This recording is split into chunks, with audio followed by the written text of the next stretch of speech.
தேவனுடைய பரிசுத்த நாமத்திற்கு மகிமை உண்டாவதாக.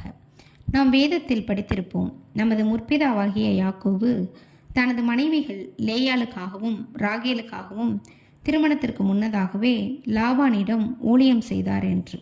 அதற்குரிய காரணத்தை இந்த காணொளியில் பார்ப்போமா? முற்காலங்களில் மணவாளன் திருமண நிச்சயத்தை உறுதி செய்வதற்கு முன்பாக குறிப்பிட்ட தொகையை அல்லது அதற்கு இணையான சொத்தை தன் மனைவியினுடைய தகப்பனுக்கு கொடுக்க வேண்டியதாக இருந்தது. இது திருமண உறவிற்கான பாதுகாப்பாக கருதப்பட்டது. தன் குடும்பத்தை தாங்க ஏற்பாடு செய்யாதவனிடம் தன் மகளின் சந்தோஷத்தை நம்பி கொடுப்பது பாதுகாப்பானது என்று அன்றைய தகப்பன்மார்கள் நினைத்திருக்கவில்லை. தொழிலை பராமரிக்கவும் ஆடு மாடுகளையாவது நிலங்களையாவது சேர்க்கவும் போதுமான சிக்கனமும் ஆற்றலும் அவர்கள் கொண்டு இராவிட்டால் அவர்களுடைய வாழ்க்கை மதிப்பெற்றதென நிரூபிக்கப்படும் என்று அஞ்சப்பட்டது.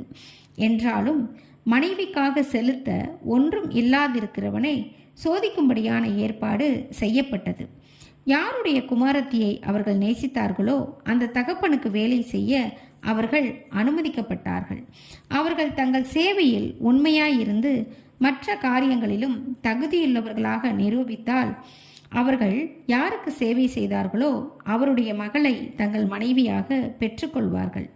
பொதுவாக தகப்பன் வாங்கின சீதனம் திருமணத்தின் போது அவளுக்கு கொடுக்கப்படும் என்றபோதும் ராகேல் லேயாள் இருவருடைய காரியத்திலும் அவர்களுக்காக கொடுக்கப்பட வேண்டிய சீதனத்தை லாபான் சுயநலமாக தானே வைத்து கொண்டான். இதை குறித்து மெசபொத்தோமியாவிலிருந்து கிளம்புவதற்கு சற்று முன்பாக அவர் எங்களை விற்று எங்கள் பணத்தையும் வாயிலே போட்டுக்கொண்டார் என்று ராகேலும் லேயாலும் குறிப்பிட்டார்கள்.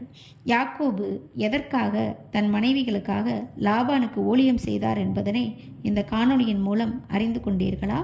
தேவனுடைய நாமம் மாத்திரமே மகிமைப்படுவதாக. ஆமேன்.